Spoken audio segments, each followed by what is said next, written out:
ஐயோ, ரொம்ப நாள் கழிச்சு இப்பதான் என் பொண்ணு வீட்டுக்கு வந்த நாளைக்கே இந்த தலைவலி ஆரம்பிச்சிடுச்சப்பா. அதுவும் இந்த ஒத்த தலைவலி குடிச்சிட்டா விடவே மாட்டேங்குது. நானும் என்னென்னவோ செஞ்சு பார்த்துட்டேன், எவ்வளோ டாக்டர் எவ்வளோ மருந்து எல்லாத்தையும் தின்னு தொலைச்சிட்டேன். இருந்தாலும் இந்த தலைவலி விடவே மாட்டேங்குது. என்னதான் செய்யும்? ஐயோ கடவுளே, உயிர் போற மாதிரி வலிக்குதே அப்பா. ஏம்மா ஏமா ஒரு மாதிரி இருக்கேன்? என்னம்மா ஆயிட்டு? என்னம்மா மவள, இந்த ஒத்த தலைவலி பிடிச்சிக்கிச்சுன்னா விடவே மாட்டேங்குது. நானும் இன்னும் செஞ்சு பார்த்துட்டேன், என்னால் ஒன்றும் முடியல. இன்னைக்கு தான் உன் வீட்டுக்கு வந்த நாளைக்கு எனக்கு ஆரம்பிச்சிடுச்சு தலைவலி. என்ன செய்யுது எனக்கு ஒன்றும் புரியல மவள.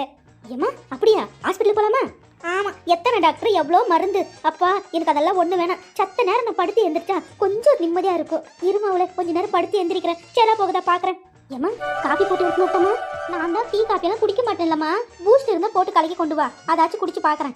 அப்படியாம்மா? சரி, நீ சத்த நேரம் உறங்கு, நான் போய் பூஸ்ட் கலக்கி கொண்டு வரேன். ஏம்மா என் மாமியார் வந்து எழுப்புனா எந்திரிச்சிடாத, உடம்பு சரியில்லைன்னு சொல்லி படுத்துக்க. நான் அவளை சமாளிச்சுக்கிறேன், சரியா?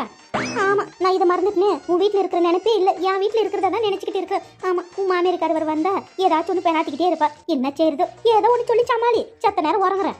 அடியாத்தே, என்ன ஆச்சு? ஆதாளமாவும் ரூம்ல சேர்ந்துட்டா வெளியே வரது காணும். என்னடி செஞ்சுக்கிட்டு இருக்கீங்க ரெண்டு பேரும்? எத்த என் அம்மாவுக்கு ரொம்ப தலைவலிக்குதான், அதான் சத்த நேரம் உறங்க சொல்லியிருக்கேன். அவங்கள எதுவும் டிஸ்டர்ப் பண்ணாதீங்க, வாங்க வெளியே போவோம். தலைவலிக்குதா? ஆமா, அப்படியே மாத்தாக்காரி கழட்டி பூட்டிட்டா. அப்படியே தலைவலி வந்துட்டாலும் ரெஸ்ட் எடுக்காம போவாது. போங்கடி, ஆவற வேலை போய் பாருங்க. சரித்த, நான் போய் வேணும்னா வேலை பாக்குறேன். எங்க அம்மா வேணும்னா படுத்துக்கிட்ட கொஞ்ச நேரம். என்னத்தான் தலைவலி வந்துருமா? வாத்தாக்காரையும் கூட்டிட்டு போ. அங்க 1 கிலோ வெள்ளை பூண்டை தட்டி வச்சிருக்கேன், 2 பேரும் போய் உளிங்க. எனக்கு ரொம்ப தலைவலிக்குது, சத்த நேரம் உறங்கிட்டு வரேன், போங்க.